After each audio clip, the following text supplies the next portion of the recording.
Bring it on. All right, cases, right? I talked about cases already. Right, so here, I want to prove that I love logic.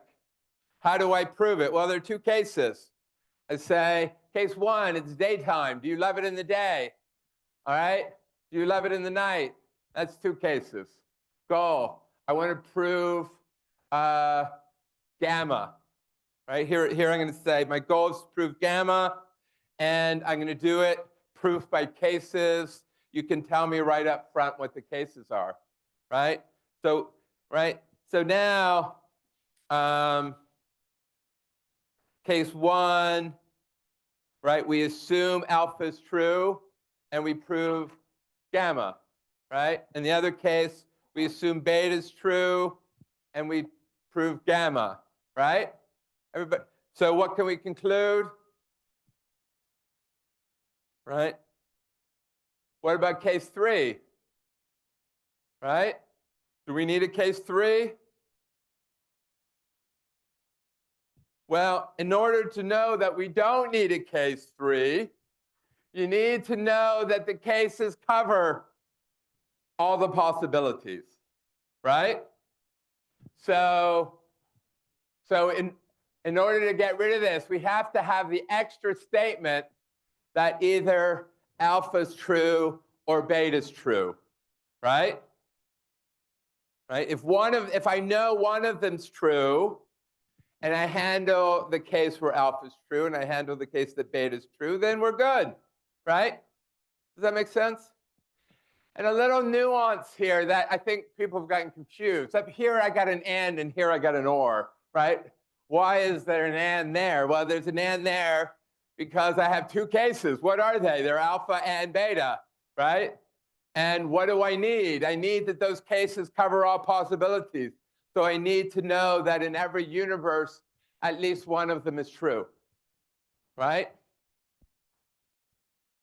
All right, we conclude gamma, right? So here's proof by picture, right?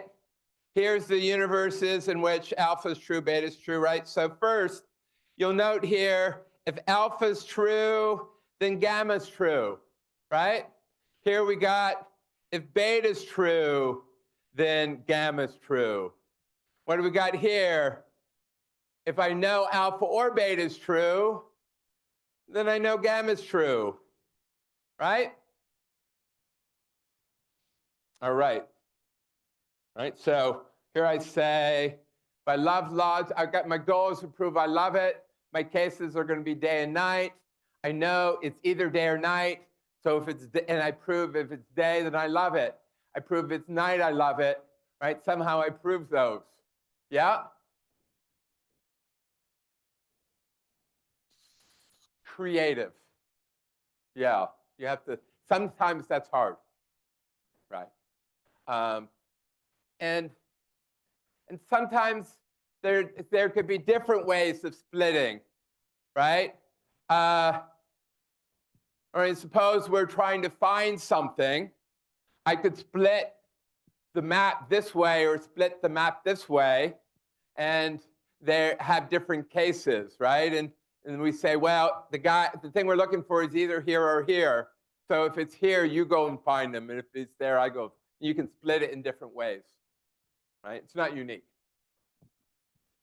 And as a general rule on tests, here's something that's useful to know.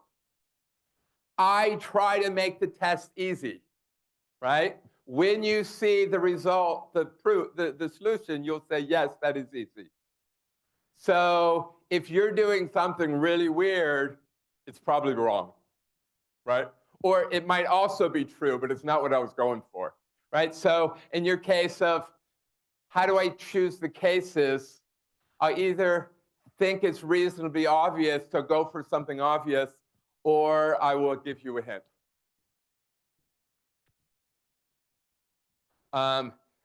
Think about this as a cooperative game and not a competitive one,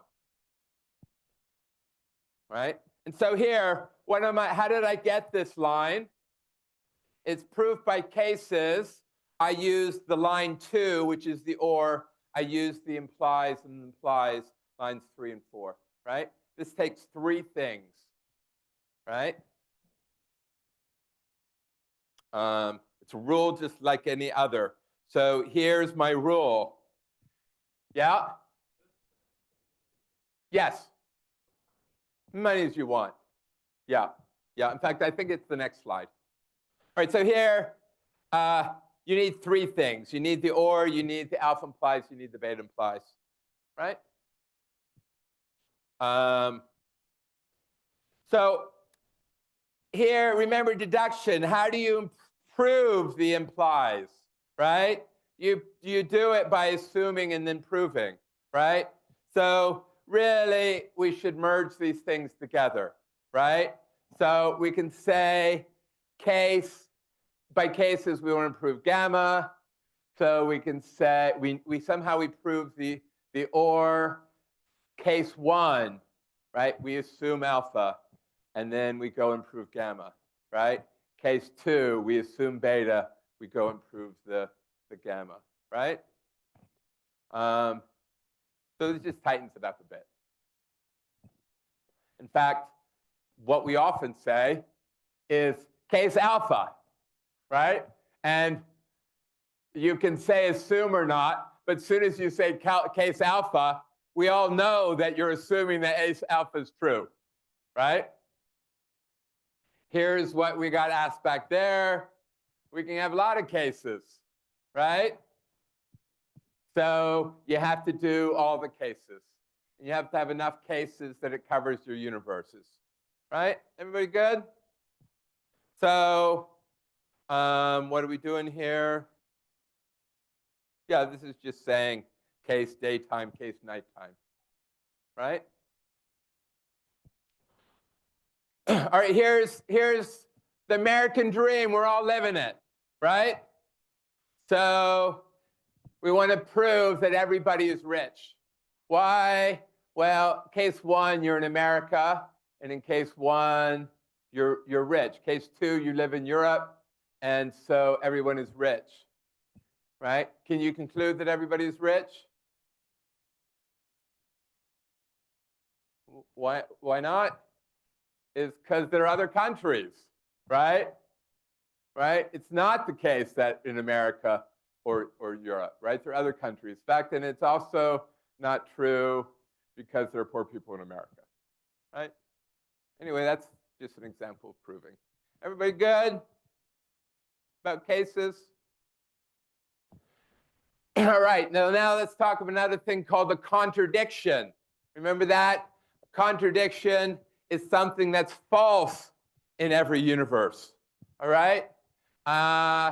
Why in this case? Well, it can't be both true and false, so it's false in every universe, right?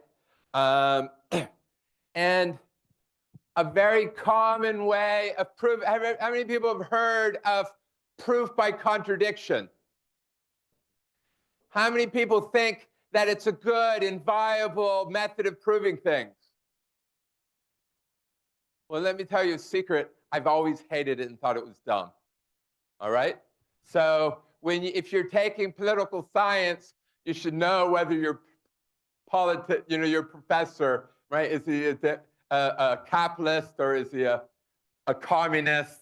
Know that I'm an anti-proof by contradiction. Anyway, what did proof by contradiction say? Oops, where did we go to that last page again? You know I hate that. There's a button which takes you to the last page. And I hate it because it's right there next to my go button. All right, so it's classic proof for proving alpha. What do? You assume the negation. You assume it's not true, and then you do some work and you prove a negation, right? So you prove that if alpha is false, then you get a negation. And hence alpha must be true, right? Because if it was false, you would have a negation. Everybody see this? All right. So hence alpha must be true. That's proof by contradiction. And here's an example, right? Somehow I prove, No, this is not an example of proving proof by contradiction. What we're doing is we're proving proof by contradiction. All right? So somehow you prove this, right? And we want to conclude this. All right, so somehow we prove this. And so then we can do the contrapositive, right? It's the negation of the left-hand side gives me the negation of the right-hand side, which is what we want, right? And then, maybe I haven't told you the whole purple table yet. One of the things that's in the purple table is called excluded middle. Alpha can't both be true and false, and it can't be both of them, right? Why do we slip that in? That defines our logic, right? Sometimes you need it. So here we got it. It says, hey, excluded middle tells us that this is a contradiction, right? And then what do we need? How do we conclude alpha?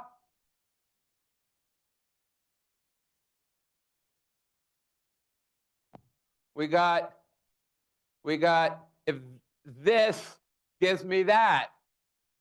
We got this. How do we prove that? Come on, guys. Modus Ponens, right? So I'm saying I hate it, right? Why? Try to be more direct. So here is a proof by contradiction. I assume alpha, that gives me this, that gives me this, that gives me this. I get a contradiction, right? Well, just turn the thing around, right? Right? I took a negation of there, and hence I get the negations all the way along, and I get alpha, right? Why turn me around, right? Students somehow think that this is a good proof, and it's like they take you all the way here, and then they take you back. It's just do it, right? You know what I'm saying? All right. So here's where it is kind of useful, right? If I want to prove, if I want to prove for all x, I assume the negation that there exists an x where it's not true, right? And now, because I'm assuming that something exists, then I can have, right, my oracle give me one, right? So people often do that. And instead, I'm going to say, how do you prove for all x? Well, let my adversary give me one. And he's trying to make this thing bad, right? So we'll do it more directly that way. And there's our purple table. It's the only ones we skipped here were excluded middle, right? Which we, in fact, slipped in. How are people feeling about this table? Right? It's not that bad, is it? Right? So you learn them, and then I give you some question from these, prove these, and you just apply the using ones this way and the proving ones this way until they meet up. And if you don't know what you're doing, just throw rules at it, right? This doesn't work when you're doing your PhD. Why doesn't it work? Because the number of things you can throw at it grow exponentially, right? But we only have a little thing. So even if it grows exponentially, they're bound to collide, right? And somebody was in a panic last class saying, oh, I don't know how to go both directions. I only want to go forward, right? I'm not restricting you here, saying you have to go forward. I'm saying if you get forward and you get stuck, I'm giving you other options. You can also go backwards, all right? And I changed the slides like I always do. And when I'm making slides and I'm going backwards, one of the problems is you don't know what the last line number is, right? So I just had this brilliant idea. No proof we're going to do is going to be longer than 100 lines, right? So if you're going backwards, just make the last line 100. And if the numbers don't meet up, then it's okay. The marker will just know that you were going in two directions, right? Everybody good? All right. Oh, there's some more down here that we haven't done. This one says if it's not true, then it's true, right? Proof by contradiction. Oh, here's a funny one. If you have from a contradiction, you can prove anything, which is right. Once your system breaks down, anything can happen, right? And remember that when you try to be an anarchist and break down the system, right? All right, so here communicative means that for things flip. Alpha and beta means beta and alpha. And then the distributive law, which is the one I say don't use because it expands things. And we will cover the distributive law, maybe even next, right? Oh, and I said don't cover these guys. Why? Because I don't like them. All right, distributive law.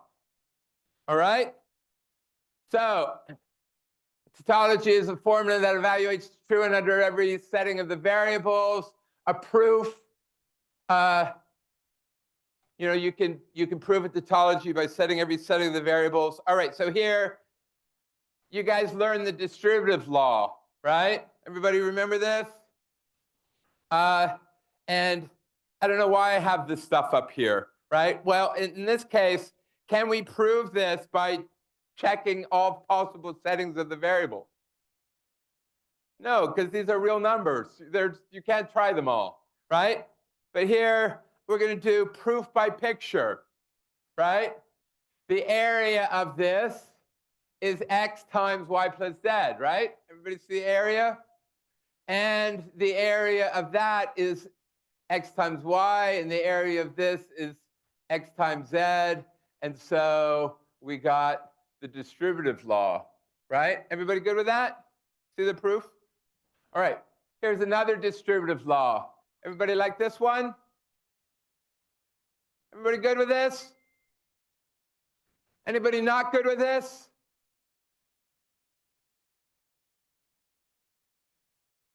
You're not good with it? You think you're not good with it? Yeah, it's not true, guys.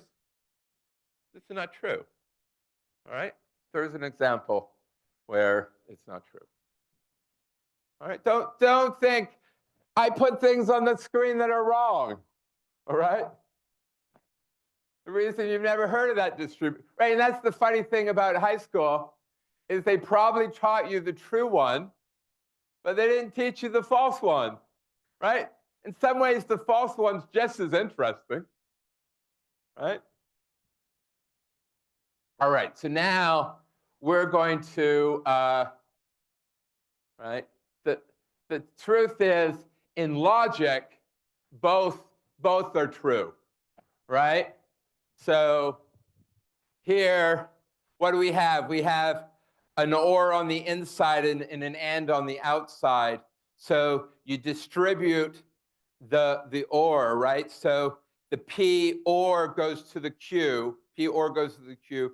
The P or, oh, no, that's an and. Sorry, see, I got them wrong. All right, what is this one? This one's the or. I'm going to start over. This is the or and this is the and. All right, so the and distributes, right? Here, P and Q gets a P and Q. Here, the P and R gets a P and R, right? And what's between them? What's between them is this guy, which is the or, right? Does that make sense? And here we do, here, this is an or and this is an and. No, this is the and and this is the or. This is the and and this is the or. See, I'm I don't know what I am, but I know things and I don't know other things. All right? All right, so everybody follow this distributive rule? And you can just prove it by table lookup. All right? Oh, here, this is just saying what I said, right? Here, the between P, here is what's between P and the others, right, is the and.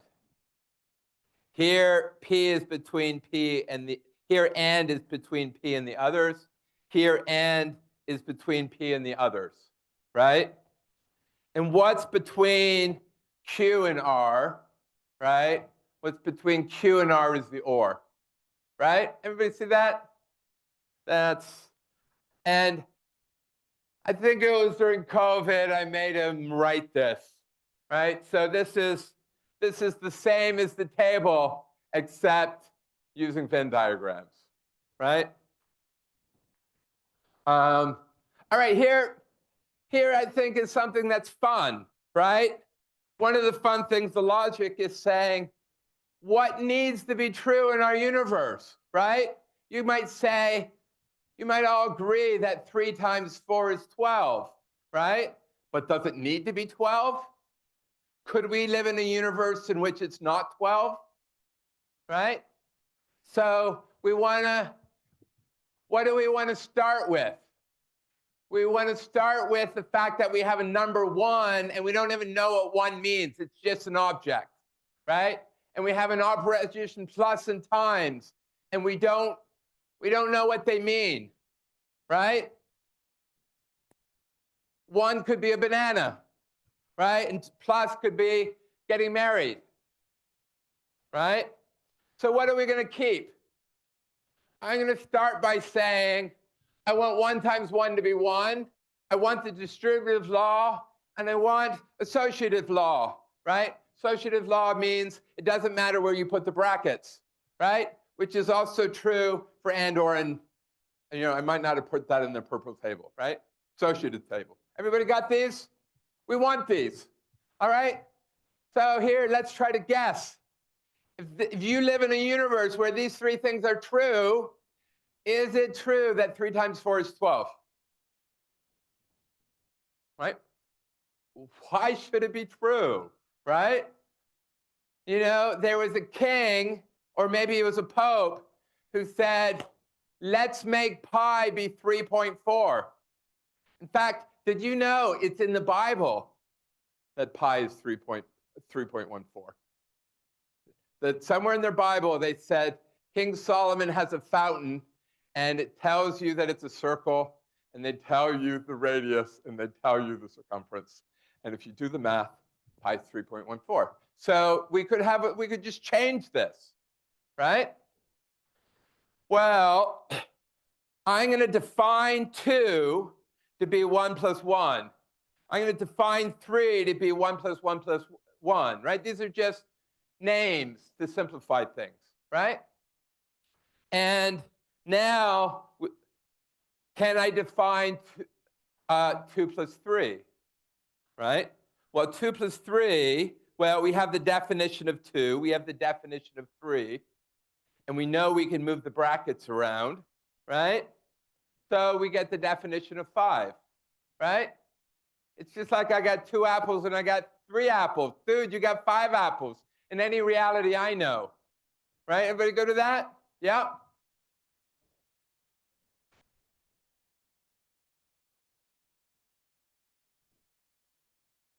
Yes, it's associated when you can move the brackets around when the operator is the same. Yeah, then you need other things. And what about implies? A implies B implies C. Does it matter where I put the brackets? Absolutely it matters, right? All right, so now what if this fixes, oh, that's a typo. This fixes addition to be standard, right? All right, what about multiplication? Well, 2 times 3, right? Here I replaced the 2. I didn't replace the 3 for easy. Now what rule am I going to use?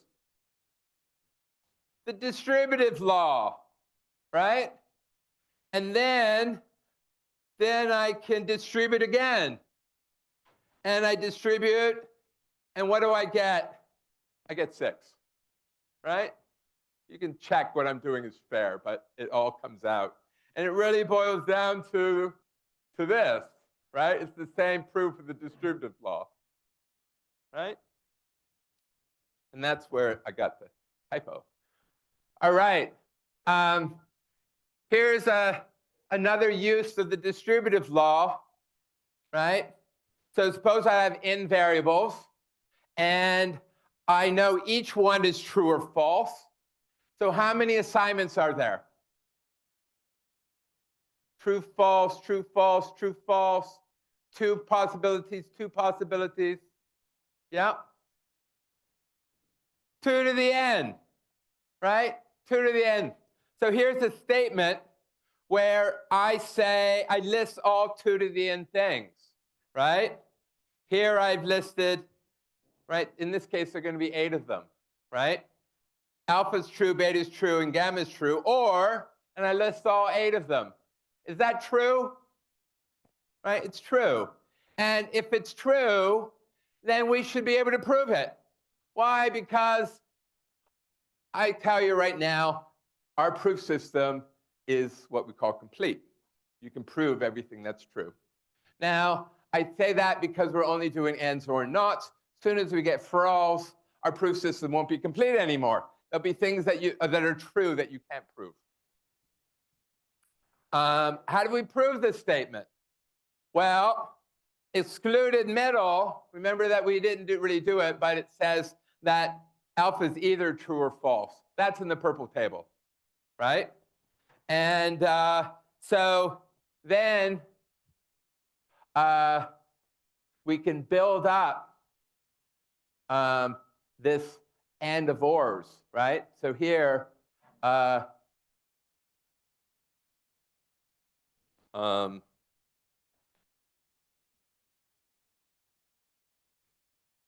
we doing here?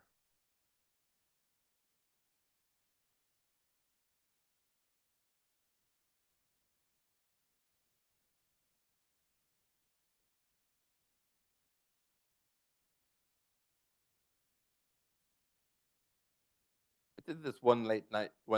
How can we build up the and if from sorry, that's just different variables, right? We got this or for alpha, and we got this or for beta, and we got this or for gamma, right? So we know the and of them, right? And then we do the distributive law, and it gives you all 2 to the n of them, right? And the first sentence is, remember I did DFA and CFA. What was that? I forget what they stand for. DFA. What was that? Determinist. It feels like union and intersection. Conjunctive normal form. Gold stars.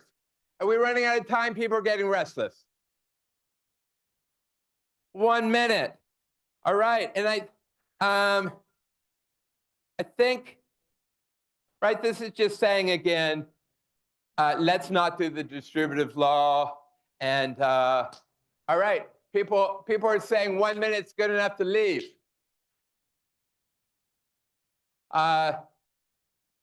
Sure.